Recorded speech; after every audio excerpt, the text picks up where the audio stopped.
10 सालों में ये तो स्थापित हो गया है कि आप अगर इस सरकार के खिलाफ आवाज़ उठाएंगे तो या तो आपको देशद्रोही बोल दिया जाएगा, एंटी नेशनल बोला जाएगा। जेएनयू में जब छात्र अपनी मांगे उठाते हैं या देश में भी बदलाव की बात करते हैं, देश में जो सांप्रदायिक हिंसा बढ़ाई जा रही है उसके खिलाफ बोलते हैं, तो उनको देशद्रोही करार कर दिया।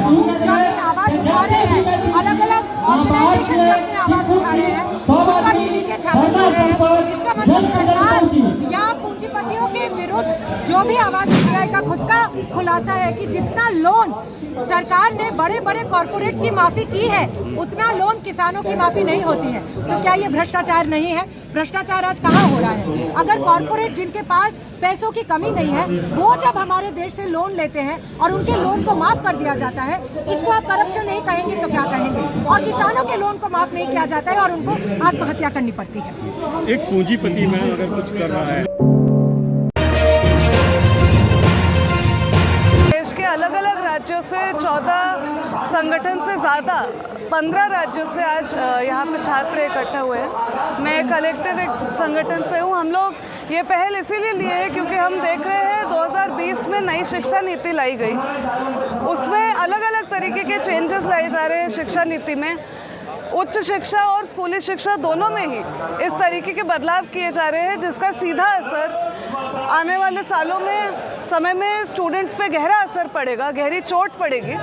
और ऑलरेडी हम जानते हैं कि 90% छात्र जो क्लास 1 में दाखिला लेते हैं उनमें से 90% 12वीं तक पास नहीं करते। पर्टिकुलरली जो इस तरीके की शिक्षा नीति लाई जाने के बाद जब फीस हाइक होगी, फीस हाइक हो रही है अलग अलग तरीक़ों से, प्राइवेटाइजेशन सीधी तरीके से भी किया जा रहा है और पब्लिक यूनिवर्सिटीज़ में भी बोला जा रहा है कि सेल्फ फाइनेंस कोर्सेज लाओ, तुमको ऑटोनमस बना दिया जाएगा। ऑटोनमी बस फंडिंग की है। यूजीसी को हटा के हीफा लाया जा रहा है जिसमें ग्रांट्स की जगह लोन लेने पड़ रहे हैं आज यूनिवर्सिटी को, जिसका भुगतान बेसिकली स्टूडेंट्स की फीस से होगा। इस सरकार कह रही है कि आप लोग स्टूडेंट हैं, आप पढ़ाई करिए, राजनीति मत करिए। स्टूडेंट्स का हमेशा ऐतिहासिक तरीके से रोल रहा है समाज के परिवर्तन में, अलग अलग आंदोलनों में जुड़ने का।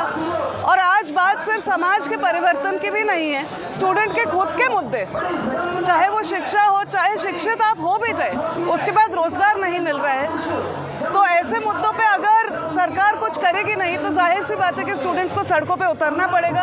और समाज के परिवर्तन के साथ साथ शिक्षा और रोजगार में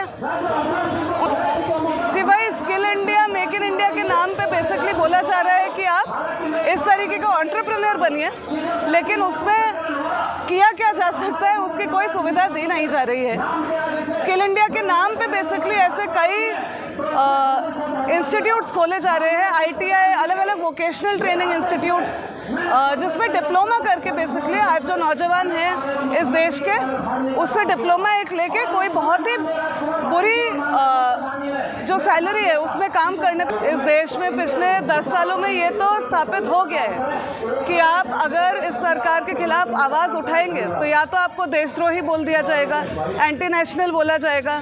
जेएनयू में जब छात्र अपनी मांगे उठाते हैं या देश में भी बदलाव की बात करते हैं, देश में जो सांप्रदायिक हिंसा बढ़ाई जा रही है उसके खिलाफ बोलते हैं, तो उनको देशद्रोही करार कर दिया जाता है। और आज पिछले 5-6 सालों से हम देख रहे हैं कि ये सिर्फ देशद्रोही बोलने का चीज़ नहीं है, अलग अलग केसेस में UAPA जैसी एक जो कानून है उसको लगा दिया जाता है जिसमें कोई सबूत की ही ज़रूरत नहीं है। कानून ही ऐसा है कि उसमें गैर कानूनी तरीके से बेसिकली लोगों को जेल में भरा जा रहा है और ना उनकी कार्रवाई हो रही है, साल दर साल इंसान जेल में है और कार्रवाई नहीं कराई जा रही है, तो ट्रायल ही एक तरीके से उनके लिए पनिश। उसी दिशा में बेसिकली हम आज ढकेले जा रहे हैं। आपने देखा कि संसद में रिसेंटली किस तरीके का एक बयान आया बीजेपी के ही MP का, विदुरी जी का, उसके बाद भी कुछ कार्रवाई नहीं करी जाती है। तो ये देश में माइनॉरिटीज़ हो, दलित हो, महिला हो, इनके जितने भी अधिकार है या छात्र ही, उससे पहले हमने देखा कि रेसलर्स यहीं पे इसी सड़क पे महीने भर से ज़्यादा उन्होंने अपना आंदोलन चलाया। जो रेसलर्स देश के ही नहीं अंतर्राष्ट्रीय स्तर पे इस देश को रिप्रेजेंट करते हैं, जब वो जीत के आते हैं तो उनका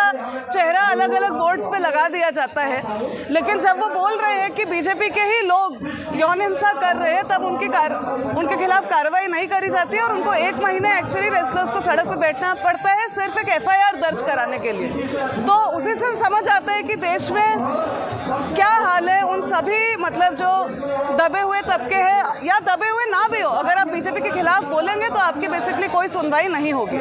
इसी कारण से हमें भी लगता है कि जब तक भारी संख्या में लोग सड़कों पे नहीं उतरेंगे जैसे किसान आंदोलन के समय दिखा, तब तक बेसिकली देश में कुछ परिवर्तन लाना संभव नहीं है। और 24 से पहले इस तरीके के प्रदर्शन होना ज़रूरी है, क्योंकि जैसे जैसे चुनाव करीब आएगा वो और मुद्दे बनाएंगे। जो असल मुद्दे हैं जनता के, जो शिक्षा और रोजगारी है, उसको कहीं पीछे भूल जाते हैं। बोलते हैं पाकिस्तान में कुछ चल रहा है या JNU में देशद्रोही बैठे हैं। तो आज हम यहाँ पे हज़ारों की तादाद में इसीलिए इकट्ठा हुए हैं ताकि जनता के जो असल मुद्दे हैं वो हम सड़कों पे। देश में पिछले एक लंबे समय से शिक्षा को बेचा जा रहा है। शिक्षा और स्वास्थ्य जैसे जो सरकारी सेवाएं होनी चाहिए उनको प्राइवेट के हाथ में बेच दिया जा रहा है।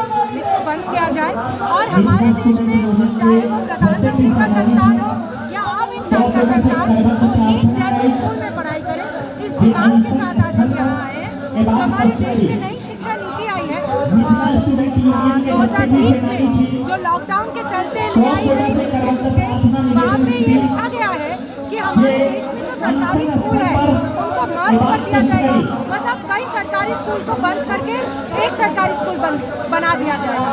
इसका मतलब सरकारी स्कूल हमारे देश में कम होंगे और प्राइवेट स्कूल ज़्यादा होते रहेंगे। हम चाहते हैं ये ना हो, क्योंकि हमें पता है प्राइवेट स्कूल हो या फीस जहाँ पे बढ़ती जाती है, ऐसी जगह पे हमारे देश का आम बच्चा पढ़ नहीं सकता है। तो सरकारी स्कूल ज़्यादा बढ़े, प्राइवेट स्कूल ना बढ़े और जो शिक्षा है उसका अधिकार सबको मिले, इस मांग के साथ आज हम यहाँ पे कन्वेंशन के लिए आए। हमें तो व्यस्त रहते हैं, मगर देश की जनता अगर रास्ते पे उतरे इन मांगों के साथ तो कहते हैं ना कि अगर कान बंद भी करके रखो तो आपको जोर से हुनकार मारनी होती है। तो हम कोशिश करेंगे हम जोर से अपनी बात उठाएं ताकि मोदी जी के कान।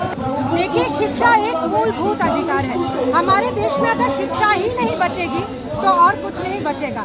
देश में लोगों को शिक्षा मिलेगी तो जाके लोग सवाल उठाएंगे, तो जाके दुनिया और देश बदलेगी। शिक्षा एक बहुत बुनियादी एक डिमांड है, इसीलिए अगर शिक्षा पर हमारे देश में सुनी नहीं जा रही है तो कोई और चीज़ में नहीं सुनी जाएगी। मैम, ईडी की कार्रवाई को कैसे देख रहे हैं आप?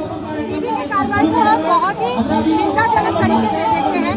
हमारे देश में देखा जा रहा है कि अलग अलग लोग जो अपनी आवाज़ उठा रहे हैं, अलग अलग ऑर्गेनाइजेशन जो अपनी आवाज़ उठा रहे हैं, उन पर ईडी के छापे पड़ रहे हैं। इसका मतलब सरकार या ईडी के दिक्कत क्या है?